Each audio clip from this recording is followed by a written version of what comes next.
folks hear me? This is Jeremy Youngrice. Barely hear. Barely hear you, yeah. Oh. Hang on, Jeremy.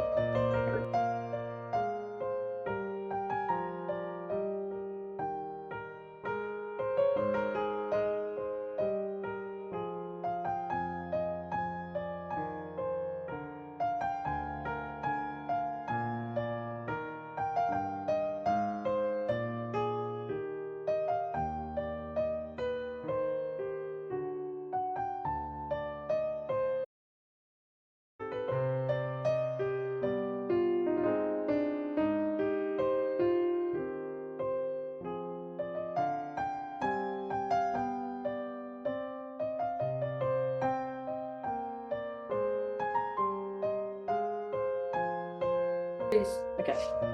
Welcome to the regular board meeting of the Sewer Authority Midcoastside for Monday, March.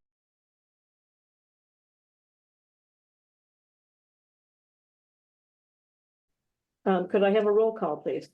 Director Megan Gatz. Here. Director Marsh. Here. Director Boyd. Here. Director Slater Carter. Present. Director Dye has still not come in, and Chair Ruddock. Here. Thank you. Thank you very much. And we're moving on to the consent agenda. No, I'm sorry, public comment. And that's available to the public to comment on items that are not on the agenda. I don't see anybody here in person. Do we have anybody online who wishes to comment? I don't see any hands raised. Okay. So we'll close public comment and move on to the consent agenda. Does anybody have an item they'd like to pull? There's items A, B, C, D, and E. I'd like to pull item D. Okay, anybody else? Authorize general manager to attend and present paper at Pipeline Technology Conference in Berlin, Germany. Anybody else? Nothing for me. Okay, so can I have a motion to approve items A, B, C, and E? So moved. Second. Roll call, please. Director Megan Gatz. Yes. Director Marsh. Yes. Director Boyd. Yes. Director Slater Carter. Yes. Chair Ruddock. Yes. That was a mosquito I just saw. Oh, no. Are you sure? Yes. I picked one up at the last meeting Really? from here, yeah. And no, it's probably from the creek on the other side of the berm. Anyway, could I have a brief presentation on item D, which is authorize general manager to attend and present a paper at the Pipeline Technology Conference in Berlin, Germany from May 5th through 8th, 2025 at no cost to SAM. Yeah, this item is being brought back to the board. It was discussed in the previous board meeting where staff required approval to attend and present a paper at Berlin at no cost to SAM. Then during the discussion at that point of time, one of the directors brought it up saying, asking whether SAM could reimburse part of the costs. And then there was discussion.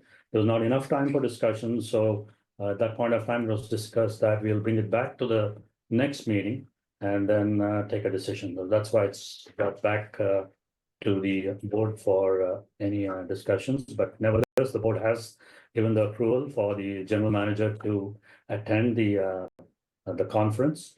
The only thing pending is on the amount part of it. Okay, does anybody have questions for staff on that item?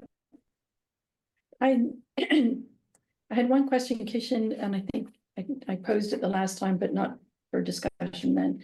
It's not clear to me what the I know you named off all these conferences that you've been to in various parts of the world. I was looking for, and then is there a clear benefit for SAM? Because I would think there would be a clear benefit if it were conferences of sort of like size or in a like regulatory environment. So I wasn't sure how an international conference would benefit. Yeah, international conferences have given a lot of benefit to SAM in the past. First of all, the networking, it pays off a lot. And secondly, just to give you an example of what happened previously in one of the conferences in Nice, as well as in Berlin itself, when I attended an international conference at my own cost, we found a vendor who does international coverage, especially for the conditional assessment. We got hold of that vendor, and he liaised with a person here in the United States, and we got him to do the conditional assessment for the Montreal, for the force main in Montreal as well as Princeton. Besides that, we also try to get more details on equipments, and these are the benefits. It's like any other conference you go to, you're working, then it's a learning to get to know the cutting edge technology, which you can possibly implement at SAM or for the individual's growth itself. So these are the few things which would be benefit. But this is one thing which definitely benefits SAM in the past. Oh. What I'm used to on, great question, because that's where I always try to see a benefit. Normally, when staff goes to conferences, there's a direct learning as opposed to presenting. A presenter, you're teaching people, and what I think is fantastic, you're sharing something or presenting something that you have obviously an interest in, and others do too, because they're paying you for the conference, not to go there. And I'm uncomfortable in because it's not first it's international, and I'd love if it was more local, or something that was more that you're being sent to learn something specifically. I get a little concerned this is something that you're presenting for your, this is gonna come out awkward, for your benefit. And I'm trying to see where the SAM benefit is. You're saying just, networking in general. I just, not there yet. So I'm trying to understand what, how we benefit at the plant with you presenting something of your interest. Yeah, if I may. Yeah. Like all conferences, although the speaker also talks about his work, you also get a chance to listen to others, listen to what progress has been made in the same field, and because you're a part of the conference, so you can listen to various sessions.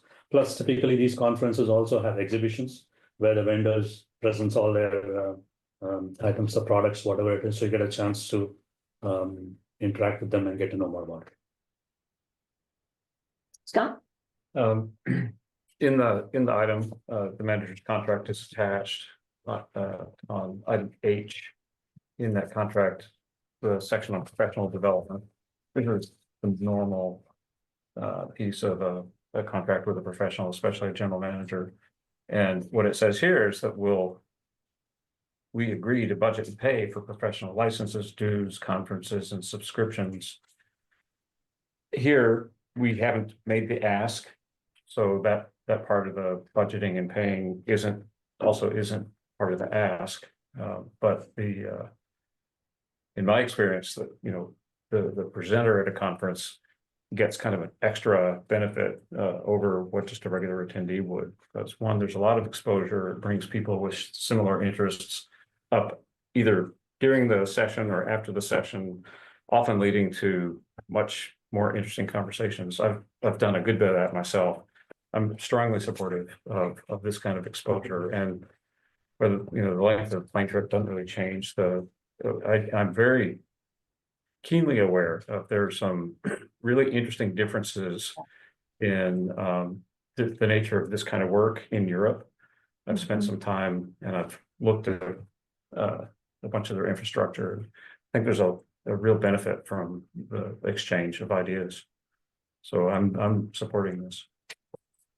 And I would just add that, it's a way for people from different countries to get together and in a collegial way and do problem solving, especially at a time right now when there's a lot of animosity between the United States and other countries.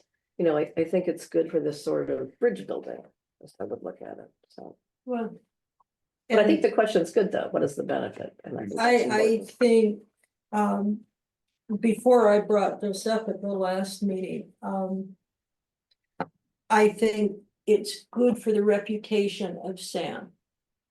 SAM has had some rough times in the past with keeping general managers and that kind of thing, and it actually makes working at SAM more of a rewarding kind of thing, and that comes from looking at the current international trends and technologies, because we're being right on the edge of the ocean. We're a very select group in California.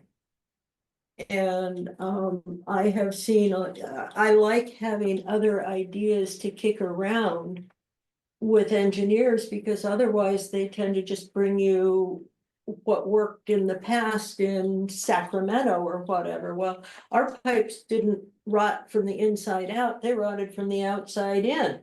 That's a little different. Maybe it's more like Saudi Arabia, I don't know. And when the tunnel was being built, when was that? 12, 14 years ago, 15 years ago? It opened in 2014, was it, or 2013? 2013. Yeah, so it And was, it took, and it started in what, 96 or 97? well, the fight started and the tunnel itself started closer to the end, but they used a piece of equipment that was from Germany. Mhm. And it had to be specially built. If Caltrans hadn't had people saying, oh gee, there is equipment, we might have a huge bypass over. So I think the more technology we've got and the more exposure to new technologies is better for Sam, because we're at a point where, as with many of the agencies in California, you know, the JPAs and so on, this equipment's 50 years old, 60 years old, 40 years old, whatever. Let's look at what's happening in other countries that might give us a longer life span than what we've got, because there's so many good, so much good engineering going on. So I strongly support and would like to see us, the other thing is, I think we should encourage Keishan to be doing this. I mean, he does this on his own time. He doesn't sit in there and draft papers. He does this job and then he goes home and works on this other stuff at night. I don't know when he sleeps, but that's his problem, not mine. So I think we should, I would like to see us encourage this, and we can promote it. I mean, look, we can get a letter in the Coastside whatever and the Coastside Buzz. We have a star here. You know, one thing we haven't done very well after these conferences, whether a director's going or the general manager, is to get a report Yeah. on, you know, what was done at the conference, what did you learn? What response did you get? You know, bringing back maybe handouts from the conference on different, like, new technologies. But I think we need to actually agendize a post-conference report so that we can share it with each other and share with the public what's been learned. And I think that's a benefit. Maybe we should do that as part of the director's report. Or the Yeah. general manager's report, or yeah, either one. Or if any of you go, then during the director's report, you know, just do a little write-up and then tell us, you know, what you did and what you learned. I don't have another question, but just a comment. I do have a little concern about the optics. I don't know that I would promote it. The ratepayers paying for international travel for Sam. However, versus travel to, you know, within the United States or within other coastal, you know, visiting other coastal plants and so on. I'm not sure that looks good to be supporting that. On the other hand, Keishan, you are the cheapest international traveler I have ever seen. 15. I don't think you could travel to a 3-day conference in the United States for $1,500. So what exactly is Sam paying for? I think, you know, you brought up the issue of cost. So what is the cost to Sam? I have no idea. When I put up the item on the board agenda, I said at no cost to Sam. So it's purely up to Sam and say not to exceed so and so. That's all it can be. Well, you had travel Yeah. expenses and airfare totaling $1,500. That's an estimate. I've given that. Yeah. But Are being paid by the person. yeah, but the board can In-person. put a cap and say not to exceed so and so.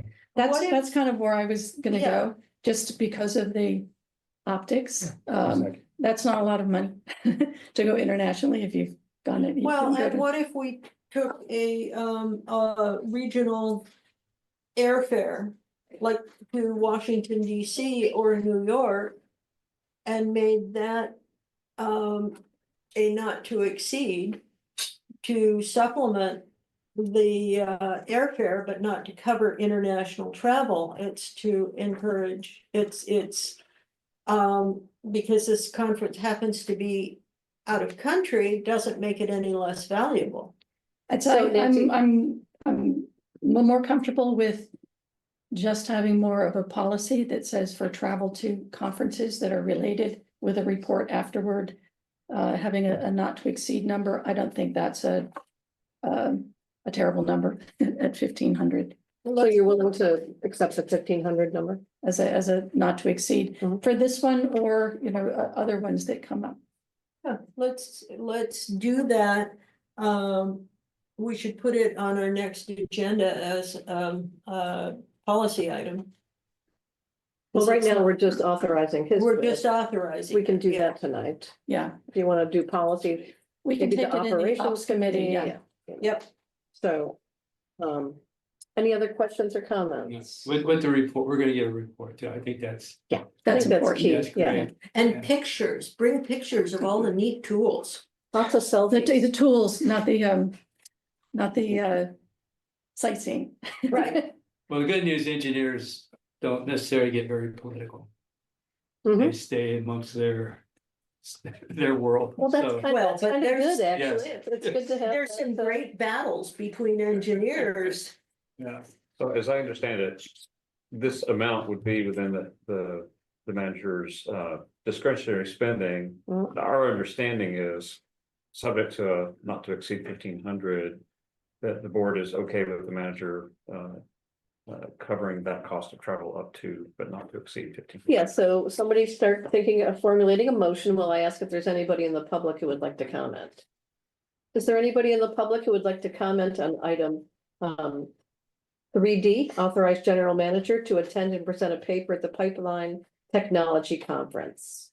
That with Since it was on the consent agenda, what I was doing was saying, my understanding is that with the board's consent, the manager can operate within his spending. That way we don't have to change what the action that's on the consent agenda is. Because remember, consent agendas items are kind of, you don't change them much. So Yeah, Well, right now but- it's off consent because you guys are Ah. discussing it. It's, yeah, so don't worry about being hamstrung by that. You're off consent, but I mean, obviously it's up to you as to what you want to propose.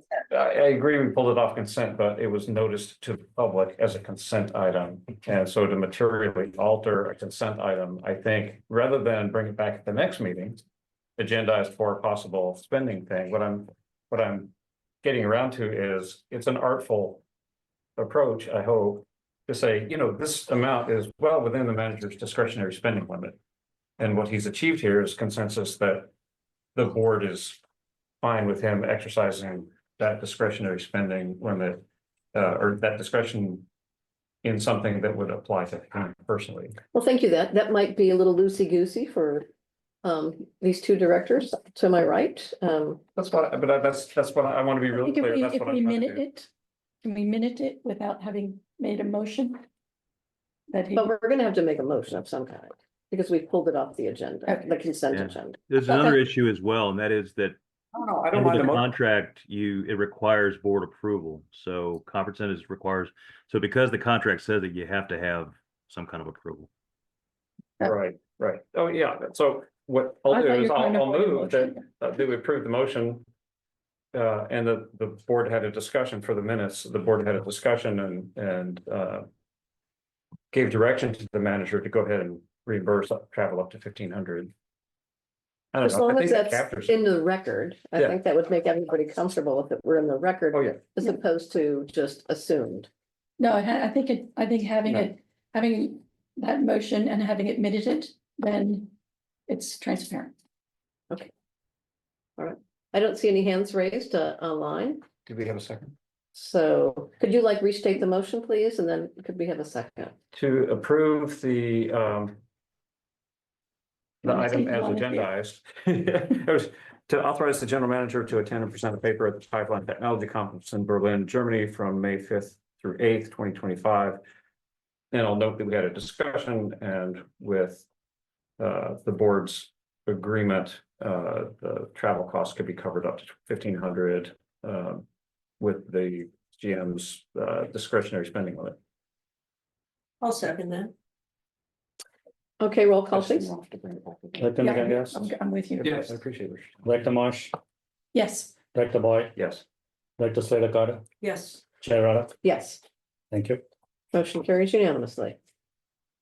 Okay, so we're moving on to item 4, which is regular business, and the first item is discuss the proposed contract collection services budget for fiscal year 25-26, and to authorize the general manager to submit it to the member agencies for approval.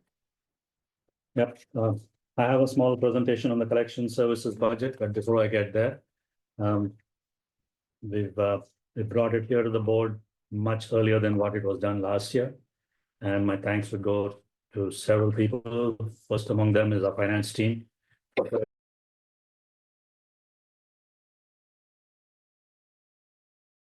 And with full support from our treasurer, Director Marsh.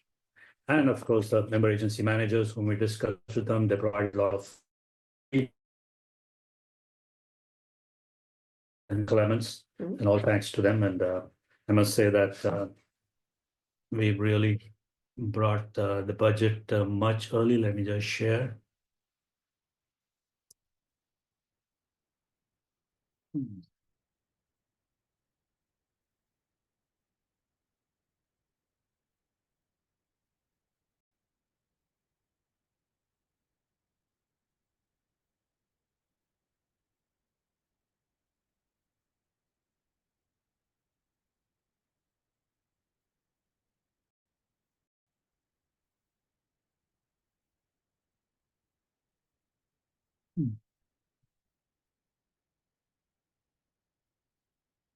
Yeah, Go back to why? the beginning. Yeah, that's the beginning. Oh, Okay, just to give you an idea about the budget timeline. We first discussed with the member agency managers, and last year we had done it on March 21st. This year we did it March 14th, so 7 days earlier than what we had done last year. Discussion of the finance committee meeting around the same time. Last year we did it on March 26th, 2024, and this year we did it on March 20th. Board authorization to submit it to the member agency managers. That's what we're doing today. And last year we had done it in April. So there we got about 15 days ahead. And then we hope to adopt the resolution approving the budgets on May 12th. So that means the member agencies have a whole month of April to take it to the respective board and council, and then send it back to Sam. And we plan on taking it to the to bring it to the board for adoption on May 12th. Now, just to let you know, our team actually works on 4 keys: teamwork, trust, transparency, and we prioritize on technology. That's what our entire finance team has worked on during the budget, during the entire process of the budget. We keep this in mind, our team focuses on this, and then we move forward the budget. So let me get into the collection contracts specifically. That's the item. Ours is a contract for collections with the 3 member agencies, with Half Moon Bay, GCSD, and MWST. So this is separate from the general budget, which we'll present in the next item. So all agencies have a minimum of 50% of their lines cleaned on an annual basis. And we've had several discussions with the managers in the past, and they give us indication about what lines need to be cleaned every month at the beginning of the year or prior to every month, and indicate to us what it is. It's a rolling plan schedule. The total costs are calculated, which include services for line cleaning, lift station maintenance, hotspot cleaning, and other USA markings. Once 50% of the lines have been cleaned each year, SAM staff then coordinates with the managers to identify most critical work to be performed, and then they give us an indication saying these lines need to be cleaned more often. Or for example, prior to the Pumpkin Festival, Half Moon Bay informs us saying these are the lines which will require more attention. So maybe your crew can go in and flush these lines prior to the Half Moon Bay Pump Festival. So the cost percent allocation, this was discussed with the managers way back, I think it was 3 or 4 years back. The cost percent allocation in this case is different from the general budget. The general budget is based on flows, while this is purely based on what I'd agreed upon with the managers. And this is based on the linear footage of lines which are available for cleaning in each member agency, as well as the lift station maintenance, which are required to be done by staff. For example, MWSD has 13 lift stations and a couple of grinder pump stations. Half Moon Bay has 3 lift stations. GCSD has only 1 lift station. So those proportions were agreed upon by the member agency managers. And these are the percentages which we've arrived at, which worked out last year also, and there was no change. The same thing being done this year also. Can I ask a question while you're on that page? Sure. Just getting back into this again. Has there ever been any discussion about these percentages? I mean, it seems pretty upfront. I mean, suppose, the flow, I can see why you get into, well, you could have some discussion and verification, but this has never really been a contentious issue. I mean, the managers have all, Yeah, we've discussed it. We bring it up at every budget meeting with the managers, and that point of time, I probably found that not many lines have increased or calculate and make these changes in percentages. Everything's pretty much the same. Yeah, pretty much the same. The lift stations also nothing new. So pretty much everybody is in agreement upon the percentages. And Kishan, I think I heard this at the finance committee at the end of the year.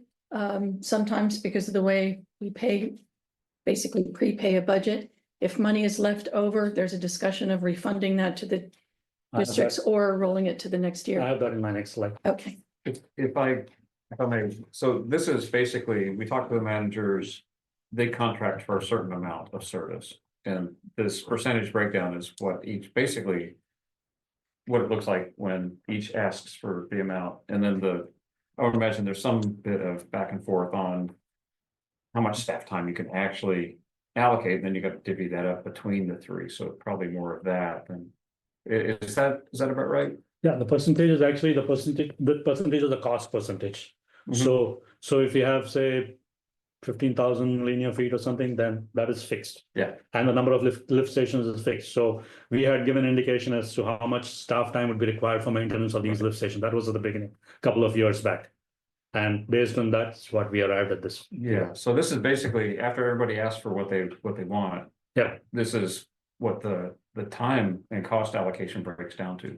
Correct. Yeah, okay, thank you. So all authorized positions, which are basically 4. We have 3 staff members in the flushing and cleaning of the lines, and then we have 1 maintenance mechanic in the collections department. So all applicable merit step increases at 1 step have been included in the budget. We have applied 5% CPI to all non-personal costs. As you know, in the existing MOU, we have given a 5% increase to the local 39 members, which is our staff.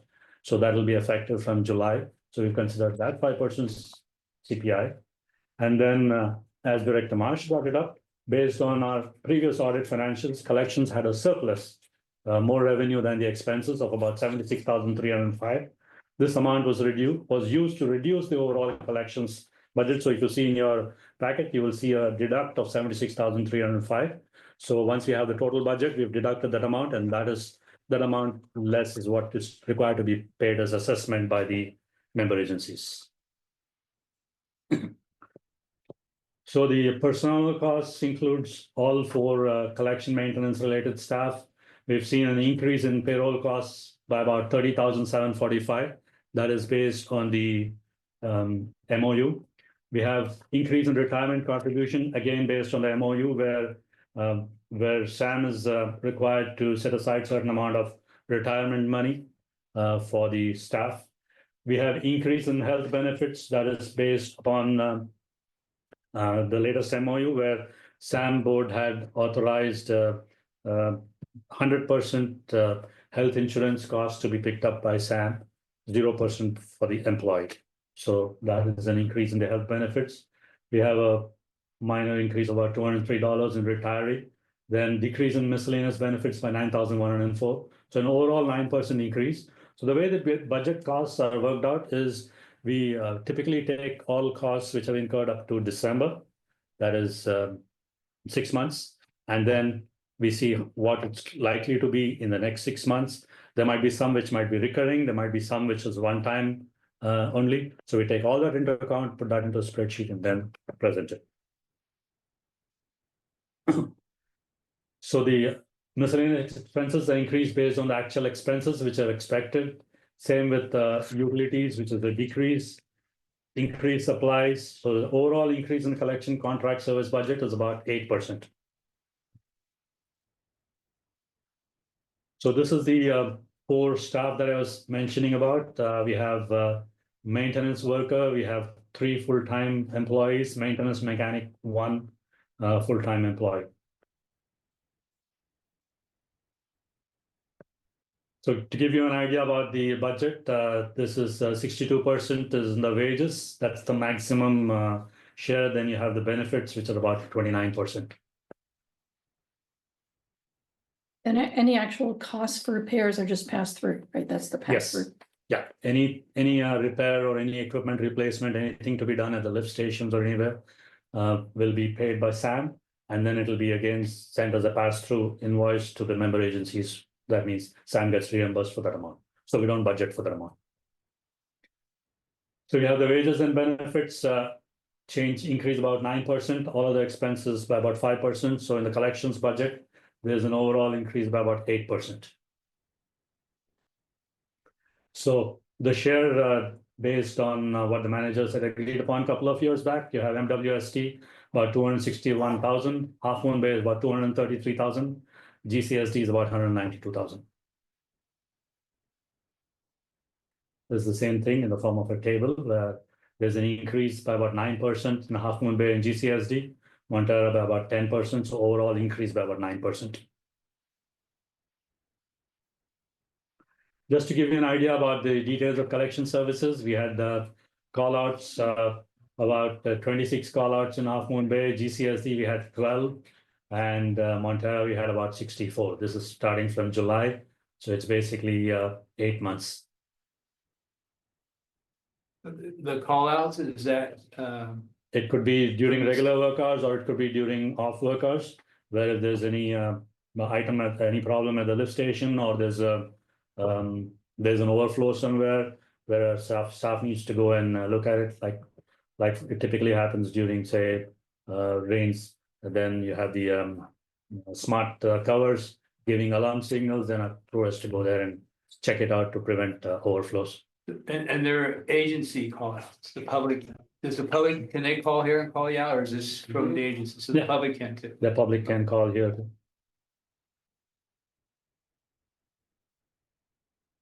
That's it on the collections budget. Are there any questions or discussions?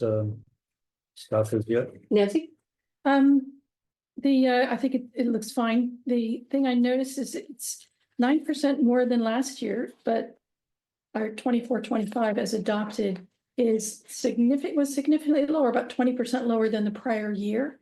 So I just wondered, from the 23 budget to the 24 budget, what caused that drop from 775,000 down to 624,000? Probably we bought a truck during the time, a Vector truck. Oh, you Right, bought the truck in 23 probably. 23. Yeah. I think that- 2023, that's an I think extra that amount. sounds about right. Yeah. Yeah, Sanford. Okay. Because that's used by the maintenance guys, that truck. No, it's used by the collection guys. Right, I meant the collection. Yeah, the guys. collection guys, they use a small truck for places where the access is not like easements. The access is a little difficult, so they use a small truck there. Okay, I do remember that truck. That looks good. It's a cool from the chair. Thank you. During the finance committee, we had discussions about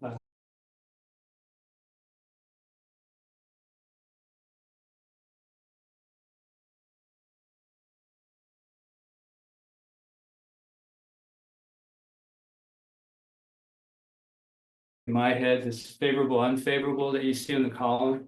I see unfavorable, and to me, it's less money, and it just doesn't compute with me, and we had I don't want to spend a lot of time tonight, but we talked with staff about maybe some other terminology as opposed to Right. Increase favorable, and decrease. unfavorable. Right. Yeah, increase, decrease, maybe, that's, to me, Yeah. that's what parentheses. Make it as easy as possible. I don't see that George is here, but is there something in Gatsby? Am I missing George? George is here, Peter's here. He's up there in the right corner. Yeah. Oh, there he is. Yeah, is it required, right? to I use didn't that? recognize him. Got a beard. He's got a beard, yeah.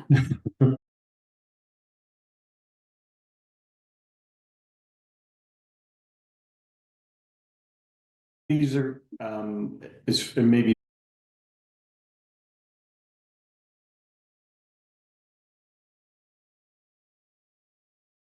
Specifics.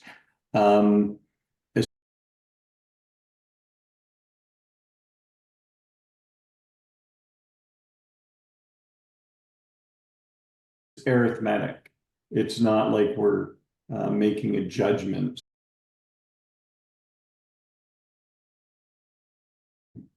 I see Peter's nodding his head, so.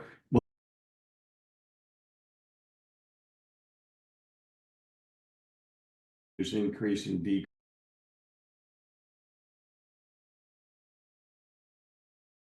For us and for the public.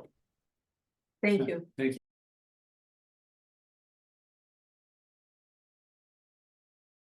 That,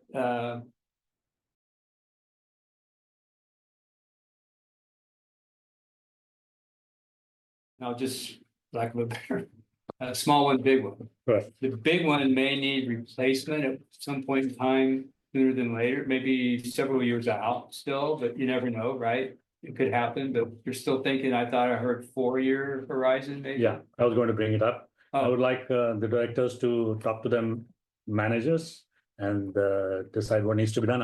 We brought it up at the managers meeting. We said that the big vac truck, which was purchased about 10 years back, Full reserves for sure, yeah. yeah, especially it's already shown signs of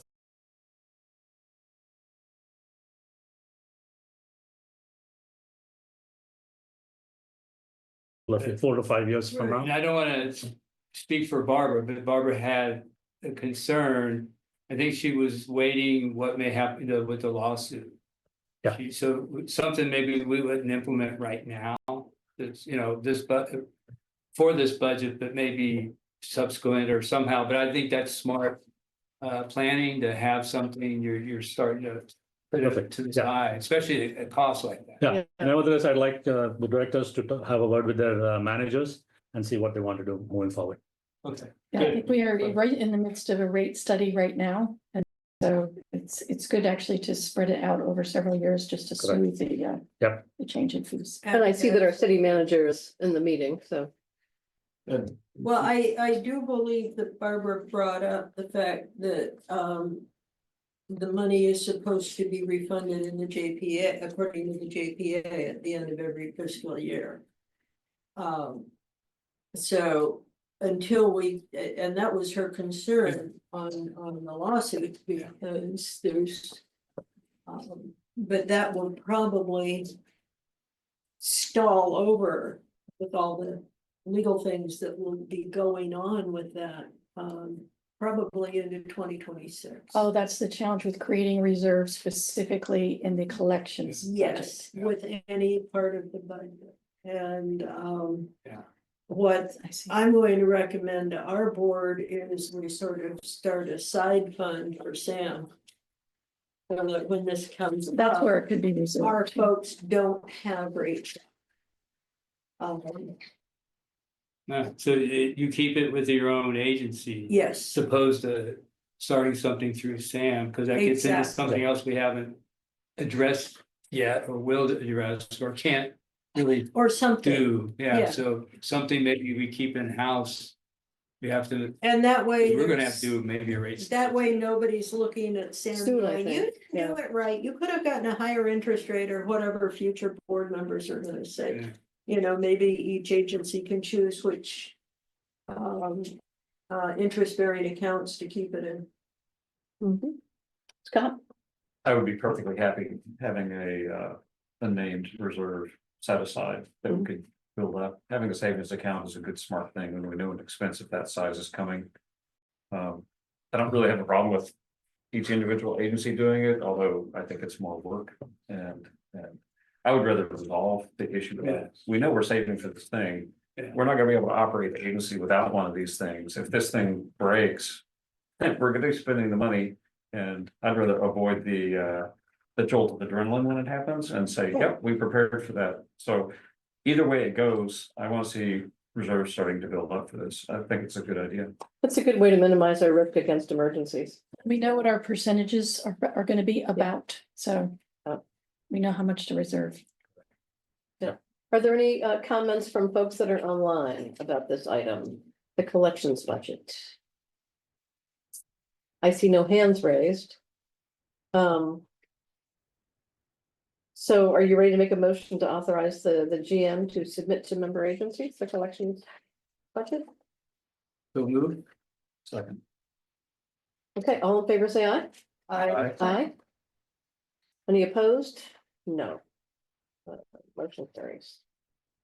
We're moving on to item B, which is discuss proposed general budget for fiscal year 25-26 and authorize the GM to submit it to member agencies for approval.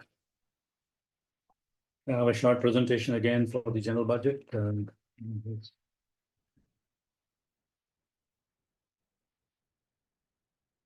Okay. Yeah, similar to what we discussed at the collection services budget. This general budget is based mostly on the local 39 MOU that was adopted by the board. So we have the wage increases, the medical contribution increases, everything, just like what we discussed in the collections. But to be specific, all authorized positions are included in the budget. There's no increase in staff or decrease in staff. We presently have one vacant person in the treatment area, but that's getting filled up very soon. We've already advertised for it, but there's no increase in the number of staff. And all increases are considered as one step, which is included in the budget. We've considered 5% increase based on our COLA increase, what we've intend doing it from July 1 as per the approved MOU. Infrastructure budget has been increased by 645,000. I can come to that later on when I talk more detail about the infrastructure as to what is the increase. So the wages and benefits have gone up by 6%. The legal engineering professional services have come down by 14%. That is primarily because we had budgeted in the last year a good amount of money, thinking that the local 39 negotiations might go on for a longer time. This is being done by a special counsel. So we had to budget for a certain amount of extra time, but fortunately with the support of the local 39 members, as well as support from the board, we were able to arrive at an agreement well in advance. In fact, the contract was to end in January, and we were able to come to an agreement way back in August. So we really we don't foresee any such costs. So we brought down the legal services costs. Then therefore the operating budget, less the infrastructure, actually there's a slight change by about 1% only.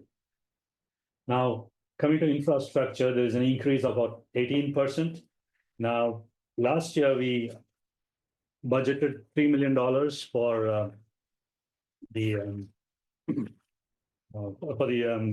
sewer force main in Montera. That was $3 million. So now what we are projecting is a $3,645,000. That includes force main about $3,510,000. That was approved in the 5-year CIP program, which was adopted last year. So it's $3,510,000 only for the sewer force main in Montera. The balance of it is $100,000 is being budgeted for replacing the second boiler, which was approved by the board a couple of months back. So the equipment cost is already covered in the previous budgets where we had budgeted for the first boiler and reconditioning the second. So we do have money there. what we are falling short is only the infrastructure portion, installation portion of the boiler, which is about 65,000 plus shipping and taxes. So we are requiring another 100,000 for the boiler. Plus the balance 35,000 is for a new vehicle, which we plan on buying during the next fiscal year. It is a Ranger vehicle, which was purchased in 2004, and it has already run so many miles. It's we've spent a lot of money sending it to the workshop back and forth. We recently spent about $2,000. So we intend replacing the vehicle sometime in the next fiscal year. We'll see how long we can last with that. But that's the 35,000 which we have budgeted. So all in all, it is 645,000 increase from last year. So it's basically 3,510,000 for the sewer force main in Montana. Just to let you know, the design would be completed by October. The progressive design will be completed in October when they give us the most favorable cost or most maximum cost, they call it, how much it would be for construction. At that time, it will be brought back to the board. The board can decide whether we move forward with the same contractor, whether we go out for a bid. And then construction can start immediately if you're going ahead with the same contractor. So during the next fiscal year, we'll be starting the construction. So that is what we have planned for. So this is the expenses by category, the 10.1 million. You have a major part of it is on the infrastructure, which is 36%. I just spoke to you about the 3,645,000. So if we do not include the infrastructure, then the major costs are wages and benefits, which is 46%, legal and professional 20%, and all other expenses 34%. So we have staff in the general budget covered as 13 personnel, which includes one general manager who's on a contract with the board. And then we have the balance is 12, so 13 minus 1, 12. So balance of them are all under operation and maintenance and environmental compliance. This is the basic split up, which covers for the 13 of them. So the personnel cost is a net increase due to wage increases, which is COLA and merit. Just to recall, we do have introduced another step 8, as per the board's approval in the MOU starting July 1.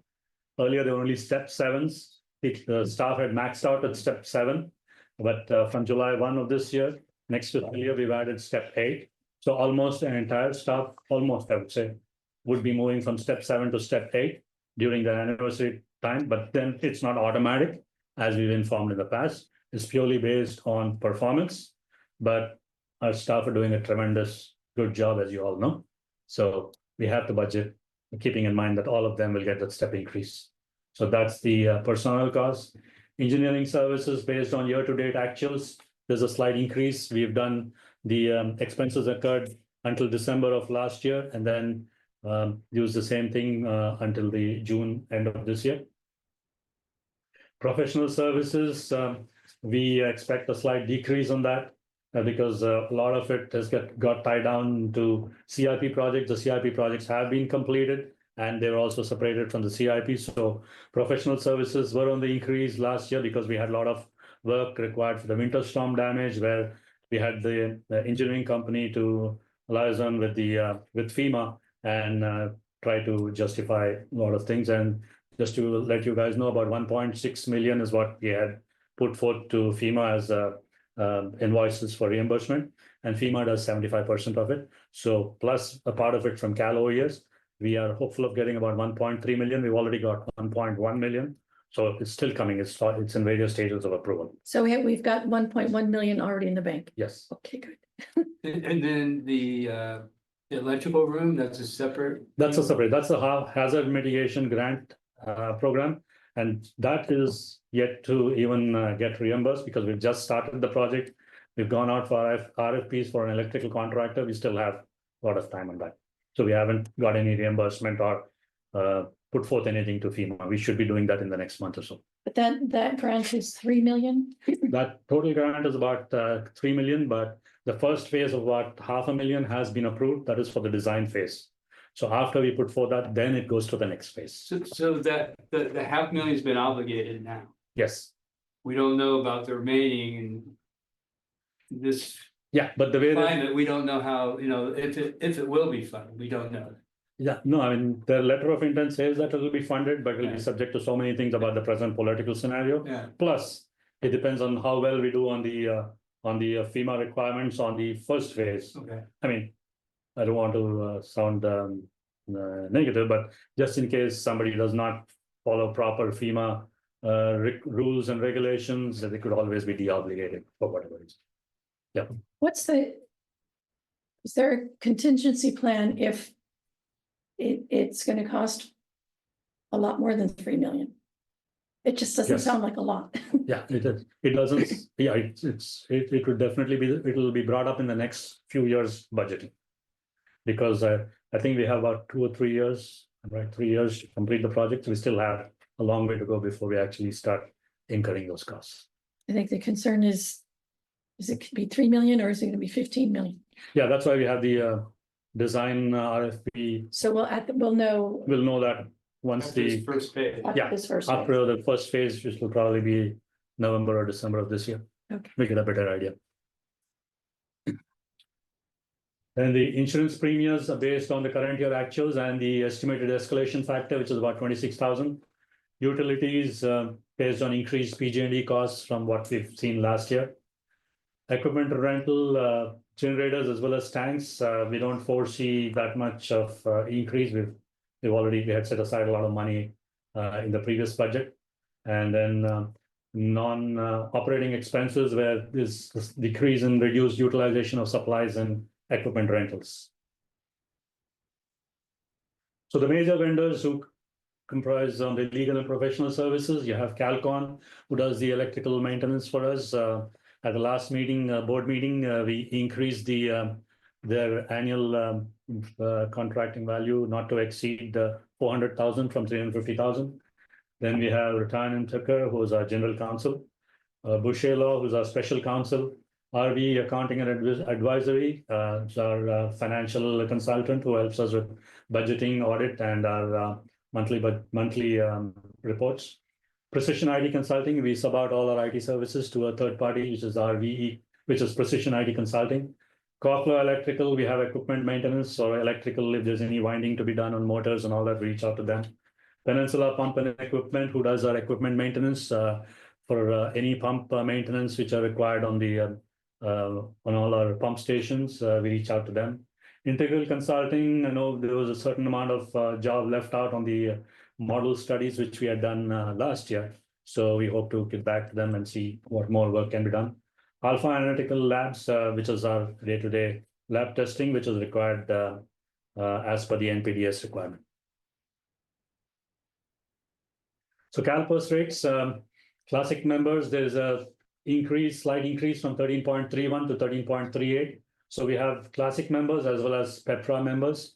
So we have the employer rate slightly increased and the employee rate has remained almost the same. So the unfunded liability is a big chunk of item, which for the classic, it's about 308,000. Well, for the next year, it is 359,000. Typically, we get to know about the unfunded liability only during the July of the next fiscal year. So we have to estimate a certain amount of item, but we're always in for surprises from CalPERS when it comes to July.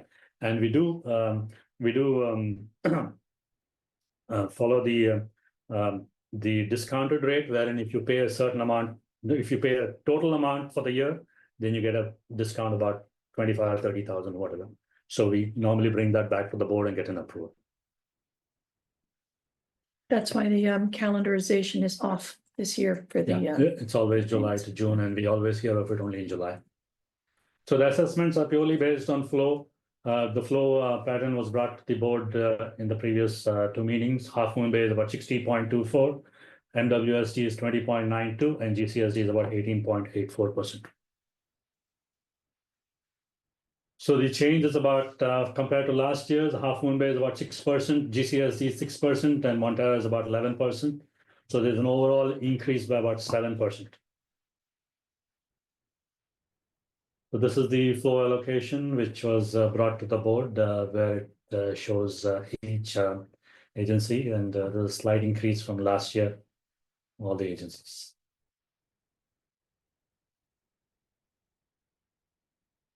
So this is a categorization by department, where you have administration changes less by about 5%. We had budgeted a sizable amount last year because we did not know how the MOU would take place, but we're glad that we're able to bring it down in the forthcoming budget, administration part of it. The treatment is slightly increased by 4%. Environmental compliance has come down, so the total operating budget is only increased by about 1%. Infrastructure, as I've already informed you, it's increased by about 18%. That's it. Questions and discussions. Staff is here, my team is here, and I'm here for answering any. Director Naggingast. Thank you. Thank you for the presentation and I like, start just seeing the breakout. I look at the legal, engineering and professional, those three services, which you have an exact number, 1,294,844. I'd still like to see the dollar amounts for each of those consultants or contractors. Like on your slide 8, you had them all listed there. Yep. But you had to come up with a number, in order to get this, the 1,200,000.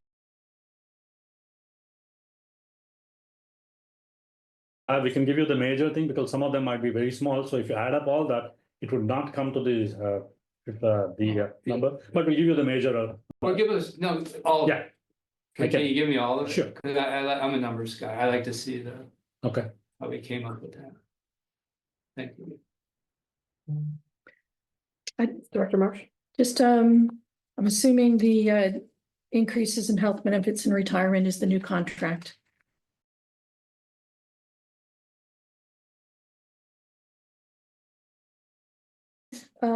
Training, my question is not about this year, but supporting training. What's curious is you, in the 24-25 budget as adopted, you dropped the budget for training by almost 20%. But what you actually spent is pretty close to what you spent the year before. So I just didn't understand what might have changed that made you drop what you were budgeting, the 10,000 below what it was the previous year, when it looks like you actually needed that 10,000. Yeah, we dropped it based on a past year's thing because if you recall, that was during the COVID time. So during the COVID time, there was most of the training was online and people are not going to conferences or anything like that.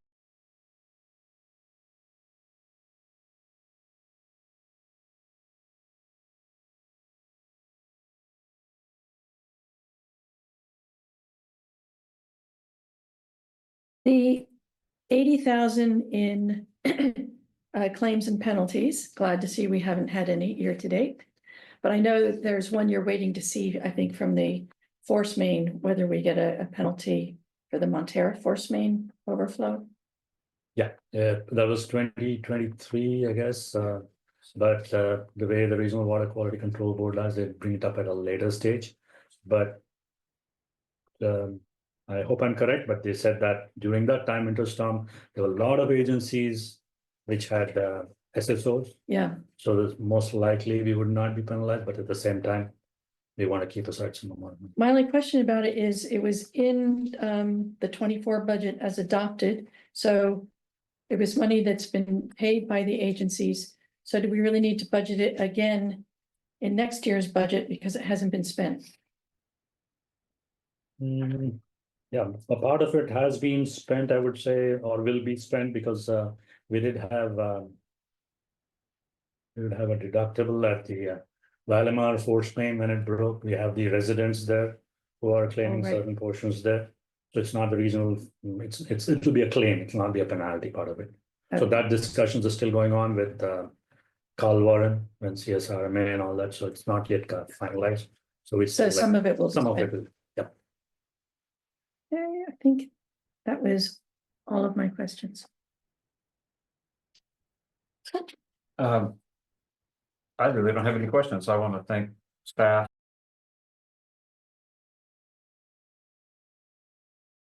This is exactly the kind of budget review I want.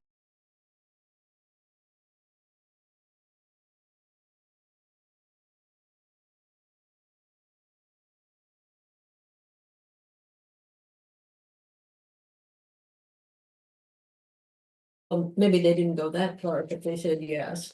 And, it's been a, pleasure to be able to read it and look at it. And I'm sure for folks who want to delve into the specific details, it's just right there to help you go to sleep. And I doubt if it's particularly, but it's always useful to be able to check that. So thank you for getting this done, and I hope it goes as well next year. Do we have anyone online who would like to comment? I don't see any hands raised. Paul, is there additional information that you want before sending it to the member agencies, or? No, this, the way I understand this process, we're gonna send it to the member agencies and then they'll come back to us again. Correct. But if I could have those numbers, and I don't know if the other agencies need that. Yeah, I'll If I email could it. have it, I can move this forward to other agencies, just if you could give me the backup on those. Whatever information you have requested, we'll email it to all the directors so that you guys can use it at your council or board meetings. Yeah. Yeah. That will be fine. And if I maybe, if it could be approved for me to pass it on to member agencies, I know you send it to the managers the next day, that will be tomorrow. And then you guys can always put it up on your earliest meeting. Right. Yeah. But we'll give you that information. Okay, so the motion would be to authorize the general manager to submit to member agencies for approval. So moved. Second.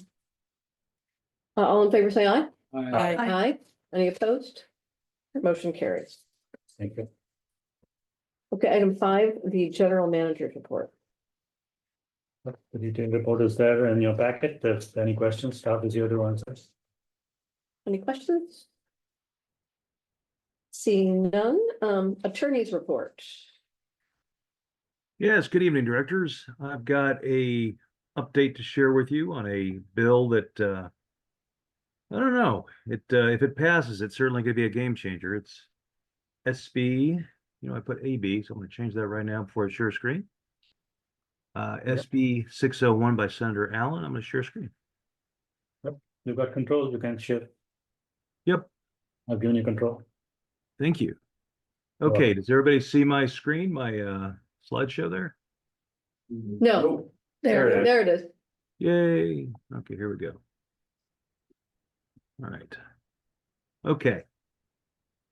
Okay. So, oh gosh darn it. It's not AB 601, it's SB 601, Senator Allen. It's a coastkeeper bill. Environmental group, one of the more sophisticated ones statewide. They sue a lot of people, including wastewater discharge and wastewater agencies. It's kind of a wish list for the environmental groups in this bill, and what is a little disconcerting is it seems to have some traction to it. I don't know if the governor will sign it if it does pass. The non-NGO communities pushed hard to get this passed 2 years ago, and they never quite made it. But there is some real concern among Aqua and CASA that this could be different. It might pass. And the idea is that, kind of like the catalyst, the reasons behind it, and I'll go through kind of the major provisions here in a second, but some of the thinking behind it was, well, there's concern among a lot of people in the state that the Trump administration is going to, get rid of a lot of the federal protections that are currently available under the Clean Water Act. And there's been some recent Supreme Court decisions that certainly some have not agreed with. And so the idea is, well, we'll just do it all under state law. The problem with that, when you try to integrate and kind of combine things that exist separately under state law, is they're not always a very good fit with a complex, well-established regulatory framework like you have with the Federal Clean Water Act. So I'm going to talk about a couple things there, but then also there's an attempt to require certain PFAS maximum contaminant levels. I've talked to you folks before about PFAS in the past. So let me just go through these and I'll take any questions. It's a very complicated bill. there's a lot to cover, and I mean, I want to just kind of do a wave level review here, and if there's specific questions, we can dig in deeper at future meetings, or I can talk with you separately, as would be helpful.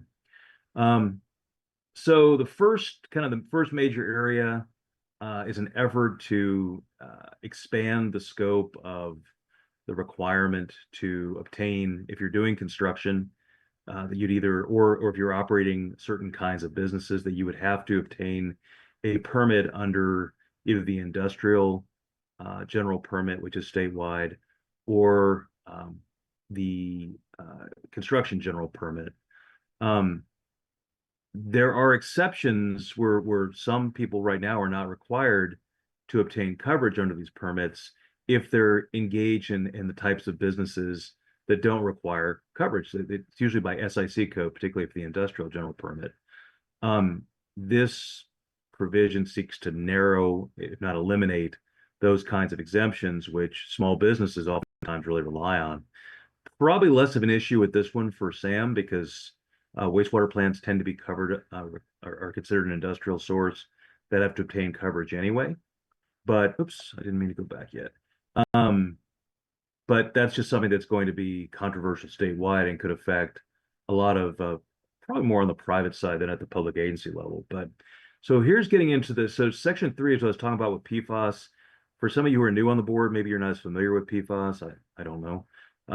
But it is the, it is the contaminant du jour for sure. For those of you who are who serve on boards that have a water supply component, PFAS is huge, because the standards that have been proposed in California and other states are very difficult to hit. Typically, you can hit them. The current standard proposed by EPA, which is final but is being challenged in federal court, is 4 parts per trillion, which is probably the lowest standard I've ever seen for anything, because it is basically 4 parts per trillion is the detection limit. If you have below 4 parts per trillion, you won't know, because you won't be able to detect it, at least unless you're using some really cutting edge testing methodology. So what this section proposes to do is it says that if the EPA's maximum contaminant level that's currently proposed ultimately doesn't make it, then the state is required to essentially put in place a equally stringent maximum contaminant level, which just to give you an idea, for some agents, that the process that EPA used, the Biden administration EPA used, was pretty controversial. They did some, one of the requirements when you set a maximum contaminant level for a drinking water standard is you're supposed to do a really thorough kind of cost benefit analysis. And one of the reasons behind that is you want to say, okay, if this is going to double or triple the cost for a water agency to supply water, it may not be justified under the current regulations for development of drinking water standards. So this proposal right here would kind of get rid of all that and just basically say that the state has to set a standard as stringent, notwithstanding what it might cost or the achievability of it, as what was currently proposed by EPA as of January 19th. So for water agencies, that has the potential to be a spectacularly enormous increase in costs if you have PFAS issues. I don't know if any of you do, but for those that do, it is huge. Massive. We do, and we're well aware. And Okay, roger that. The issue with PFAS is that there is no safe level. And what they've set it to is 4 parts per trillion, because that's the smallest the current technology can detect. So that's the smallest practical. But pulling PFAS out of the water, there are multiple treatment methods for it, and it's not the end of the world. I mean, it does require some careful testing and being very careful with where you produce your water from which of your water sources, but every water agency is on top of this at this point. So this is not a surprise, and it's not really an effective change, even if this passes with what the EPA already set into place. I have a somewhat different view, but I appreciate your comments on that.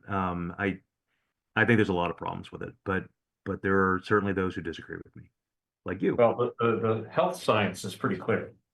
So. I would dispute that. I think it's one of the I've got weaker. the training and I'm gonna stick with it, Jeremy. Please do. You're my boss, so by all intents, And I'm also on a water board and we're informed by some pretty well-educated people. So I'm gonna stick with what the EPA has already determined, that there is no safe level of exposure. Okay, fair enough. Well, I appreciate that. Let me just keep going here. So that there are certainly, by the way, there's a lot of people that agree with you on that. Okay, so sections 4 through 9, they add essentially it's an effort to kind of get past three recent Supreme Court decisions. There's San Francisco versus EPA, which deals with water quality standards and whether they interesting that San Francisco actually challenged EPA. San Francisco is not usually an entity that's seen as taking positions that are adverse to the environmental community, but in this case they did because of the potentially huge cost of trying to comply with their permit. It was actually a narrative standard in their permit that basically said don't violate water quality standards. And one of the problems with that is, if there's, like in San Francisco Bay, if there's many different dischargers, it can be very difficult to determine, okay, well, was it San Francisco that caused the exceedance, or was it a combination of everybody else? And so that was part of San Francisco's challenge. One of the things that so the Supreme Court ultimately came down and said, no, it's too vague. It's not enforceable in the manner that that the EPA, and in this case, actually, it was actually EPA directly enforcing the permit, which is unusual. Usually it's the regional boards that do it directly. But one of the things that wasn't talked about in that case is that California already had the authority under state law to impose numeric effluent limits, which in many cases can be harder to hit than narrative water quality standards. So one of the interesting things about that case is, well, okay, San Francisco, you may have won the battle, but you may have also lost the war, because if the San Francisco Regional Board or the EPA does their homework and actually allocates out how much each polluter can discharge, including part of the wastewater system, you could wind up with a much less generous amount of discharge authorized. So, but anyway, that was that decision which came out earlier this month, actually. That was part of the genesis for this portion of the bill. Would also require basically it imposes on all waters that were previously jurisdictional until 2023 in the Sackett decision by the U.S. Supreme Court, which, by the way, was a unanimous decision. But it would essentially take a much more expansive view over which waters are required to comply with the Clean Water Act. But the Clean Water Act would no longer be the Clean Water Act, the Federal Clean Water Act, because the Federal Clean Water Act is now much narrower. So we would take all the procedures and requirements of the Federal Clean Water Act and apply it to waters that are no longer required to comply with the Clean Water Act. I don't know if I've expressed that clearly enough. I guess what I should say, just to make it real clear, is a lot more waters would be subject to regulation, and state law would be used as essentially a substitute for what used to be enforceable under the Federal Clean Water Act, to include a lot of opportunities for environmental groups. And obviously this agency's had some experience with environmental groups to go in and sue people for discharges that violate water quality standards or discharges that violate individual permits. It would greatly expand the universe of waters and potential dischargers who is subject to enforcement. Section 11 talks about automatic increases in civil penalties and expanding the types of violations that are subject to mandatory minimum penalties. That's something this agency is going to have to worry about. I mean, one of the things that occurred to me, just as we were talking about a potential fine from the San Francisco Regional Board, is, we may run into mandatory minimum penalties. I don't know how San Francisco Regional Board is looking at that, but it is helpful sometimes, particularly where an agency like SAM, had an emergency, where it's not the kind of situation where mandatory minimum penalties are really supposed to apply, but if you make them stringent enough, the regional board is often kind of has their hand tied. Anyway, so there's an expansion of that and increase in the each year annually through the consumer price index. And then the big one, I think, probably the biggest thing of all, is expanded authorization for environmental groups to sue agencies like SAM and a lot of other regulated entities under the not just under the Federal Clean Water Act, which in many cases they wouldn't be able to now, but under Porter Cologne Act, which is the state equivalent. Interesting, Porter Cologne was actually the precursor to the Federal Clean Water Act, and a lot of what's in Federal Clean Water Act is based on Porter Cologne. But the courts have ruled that there is no separate right of action for third-party enforcement under Porter Cologne. This bill would change all that and potentially increase greatly the number of opportunities for environmental groups to initiate litigation against regulated entities. Also, one little other note that's pretty important, how this would ultimately, kind of unclear how significant this would be. One of the ways that for kind of more minor discharges, like for example, blowing off, if you're going to discharge from your well, part of the servicing a well is having blow off from the well.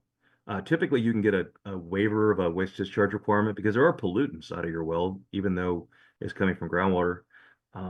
Generally, regional boards will issue a waiver, which is actually, it's not quite a permit, it's like a permit light. And this seeks to reduce the opportunities where waivers might be available, again, kind of tying the hands of the regional boards.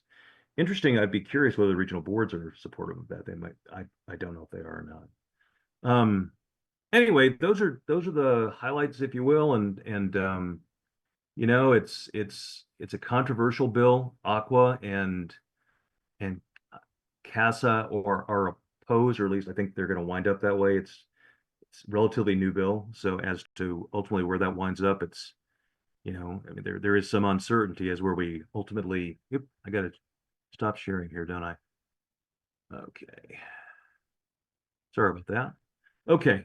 So happy to answer any questions, and I certainly respect all the views of every one of you, and you don't have to agree with me, but hopefully I can at least articulate why I feel the way I do about particular parts of the bill. Great. Very thorough presentation. Appreciate that. And it sounds like legal costs might be going up if these people get their way. Senator Allen likes those big bills. Hmm. Any questions for Jeremy? No, I'll just observe that with the very destructive changes to the Clean Water Act, we have to backfill with something. Yeah. And I expect this will be whittled down in committee before it gets brought out. Mhm. Just reading through some of the proposed language, it'll be interesting to get like the legislative analyst view on whether or not this would be an increase in exposure. Mhm.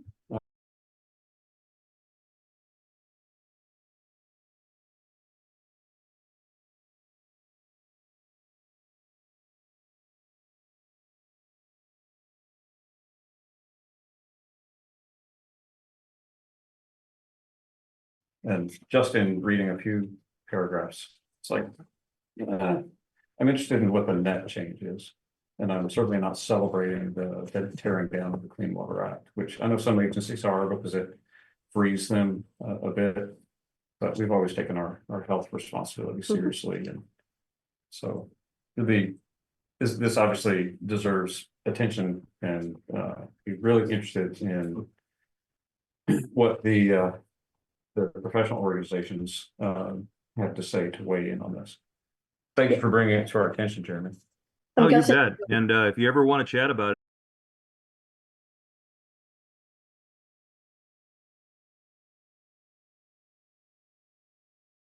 it's always good to get difficult policy bills like this.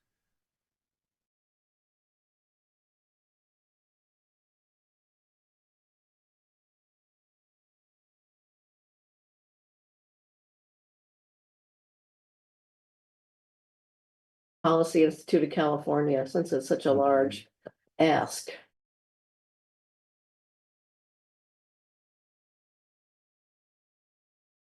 But as the committees start their hearings in April, I'm guessing there'll be some pretty meaty analyses online that you could check out. Yeah. Good read. So, do we have any director's reports? Nancy? Just say, let you know, the operations committee met on March 7th to do a first review of Jeremy's draft of bylaws. And had a good discussion about revising and simplifying.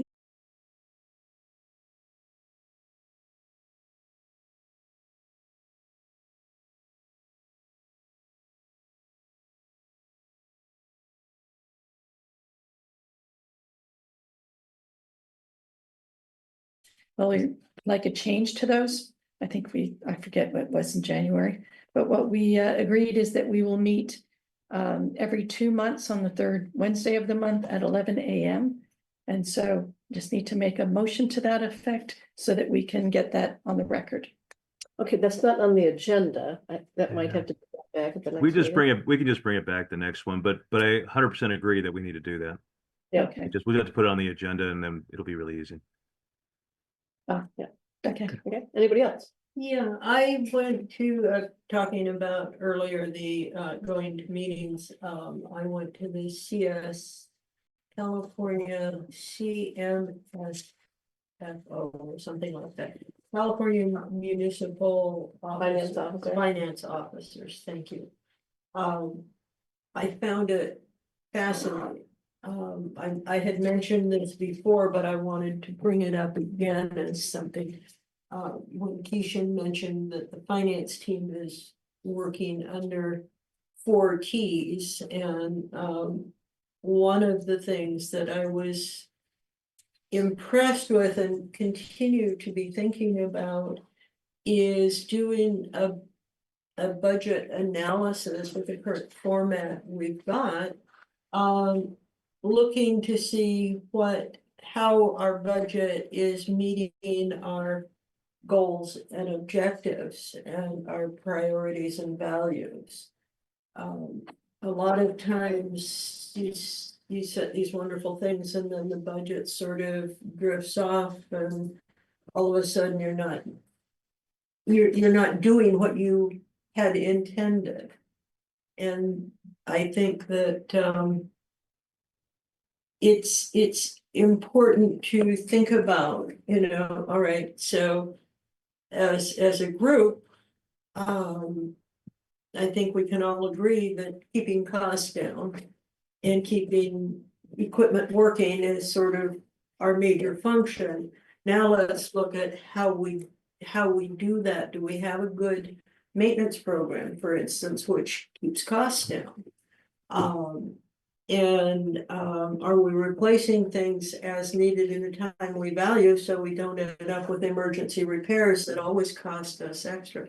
So that and a couple other things that came out of that, I would highly recommend all of us possibly just paying attention to these kinds of things. I also got a note today from Gatsby saying that and I'm so bad with acronyms, the GAA, the Generally accepted accounting practices. the general accounting Standard that. Yeah. they just released a study today talking